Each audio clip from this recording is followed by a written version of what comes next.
Hello and welcome to this Q&A session with the Fertility Alliance. This is one of our series of lived experiences Q&As, and today we are going to be talking to Jonathan about male fertility issues. So Jonathan, thank you so much for joining us. I wonder if you could start by telling us a bit about what happened to you and how your fertility problems first emerged.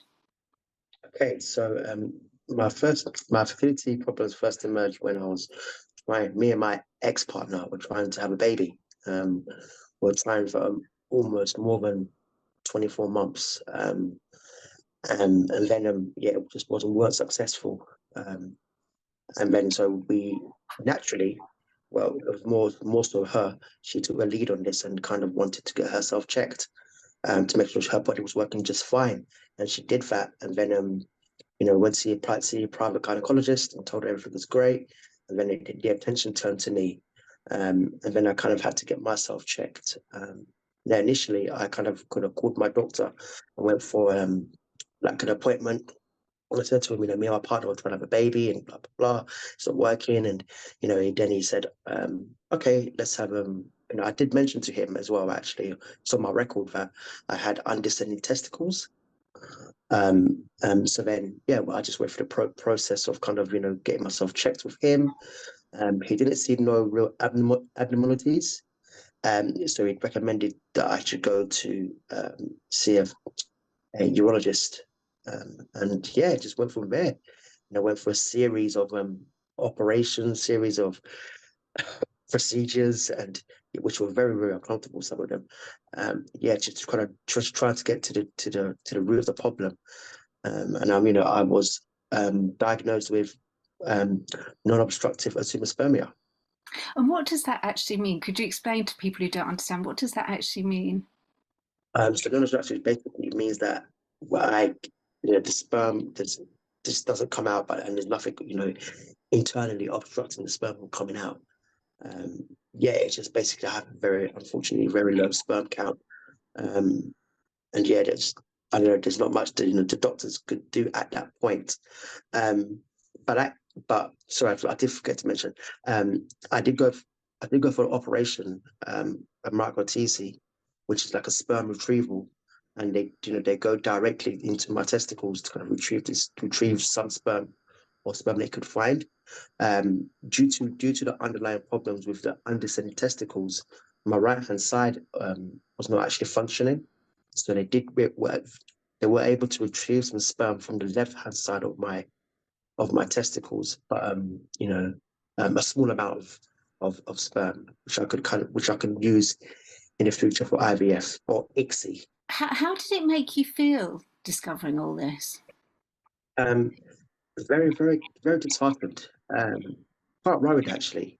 Um, you know, I've always had plans or dreams of having my own kids naturally, or having kids just in general. This this stumbling block was kind of difficult to kind of take. I did keep a lot of stuff within myself. I didn't really talk to people about it, apart from my partner at the time. And we tried to research about resources or groups and stuff, but we never really got anywhere until I fell into another group.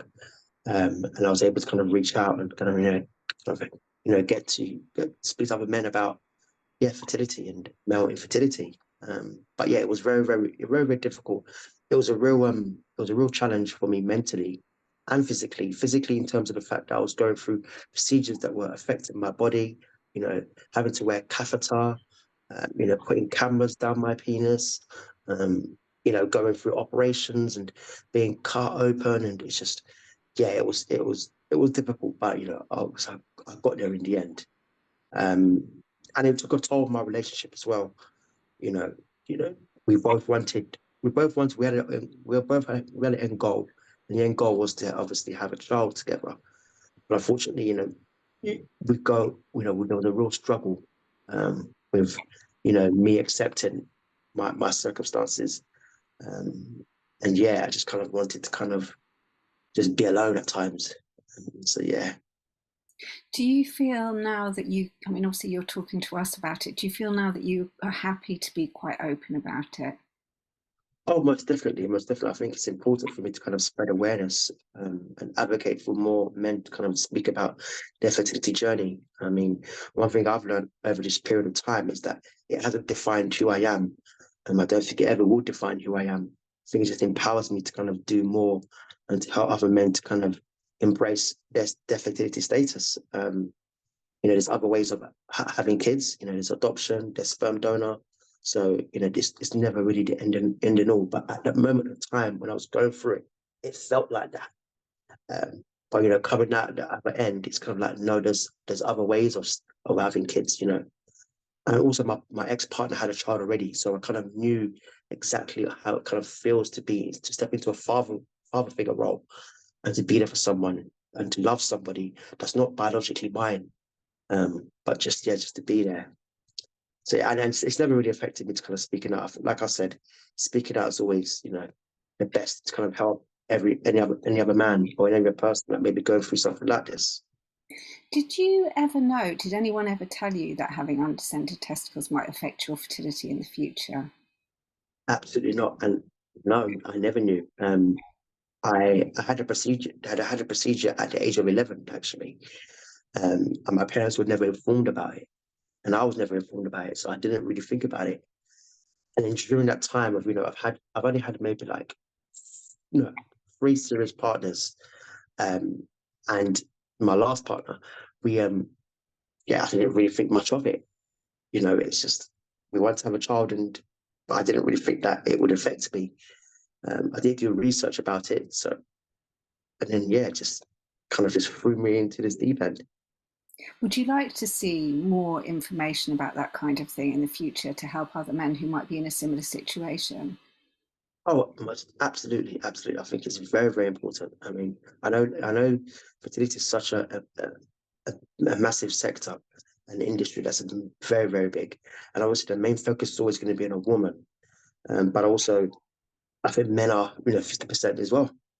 So it's kind of there's got to be a bit more focus on the men's side of it as well. And, educating young men on not, I don't want to say dangers, but I will say just giving them more awareness around the foods that they may eating, the drinks that they're drinking, the lifestyle they're living, just to kind of, it could implicate their fertility at a later stage in their life if they're planning to having kids. But I wish that, there was more information out there for me to kind of, you know, not yet to go to straight away rather than having to search about, okay, the first time is having what's when I was every single time I was going through the appointments, I'll find out something new. So, okay, so what's a micro-TC? I type that in. What is that? What's that about? What's a rigid cystoscopy? What's a flexible cystoscopy? So I'm like, oh God, I'm looking on YouTube and trying to find out how they do it and watching videos for about half an hour of a doctor explaining about what they do and what it means. So, I know that's great, but I wish that there was more of that explained to men. Because obviously, explain. I come from I'm from Uganda, and my family's, you know, I wouldn't say like to have like a different mentality to kind of in terms of kids. There's a real expectation that all men can have kids. You know, what's the issue? But there's some men like myself who unfortunately who struggle, and it was kind of difficult for my family to get to grips to that. But we supported each other and we spoke about these sort of things. And then we kind of learned more about family history and previous uncles who had the same problem, but they never knew about it and it was too late. So just speaking about it just kind of encourages more dialogue around fertility. So speaking about it, you think is the secret. Yeah, absolutely. I think it's a big secret, but the problem is getting men to speak. Um, that's the issue, getting the men to speak about fertility. I think some feel embarrassed, but some feel scared, and it's okay. I mean, I was there, so I know exactly what they're going through. But actually, when you speak about it more, it's kind of like a healing process. You heal inside, so you feel like, okay, I'm okay with this now. I'm okay. So when someone asks me, John, how do you speak about your fertility? You're so brave. Like, I said, yeah, because it doesn't define who I am. It's just it's something I've just gone through, and I feel powered, like I said, to kind of inspire more men to speak. It doesn't even necessarily have to be about the inspiration doesn't necessarily have to be about fertility. It could be about any other medical condition that someone may have. And you actually do have sperm stored now for the future. Yes, I do have sperm stored now for the future. And yeah, so when I do find a partner, I'll be able to kind of, go through the process of doing ICSI or IVF just to kind of hoping to, the end goal is to obviously have a child. So, but if it doesn't, there's no guarantee it will happen. And if it doesn't happen, I've learned that it's okay. And like there's other ways of having kids and, presenting myself as a father figure or being, present in someone's child and in someone's life. Yeah. Jonathan, thank you so much for joining us today. That was really inspiring to hear you talk about this. Thank you, and thank you for joining us. This is one of our lived experience Q&As, and today we were speaking to Jonathan about male fertility.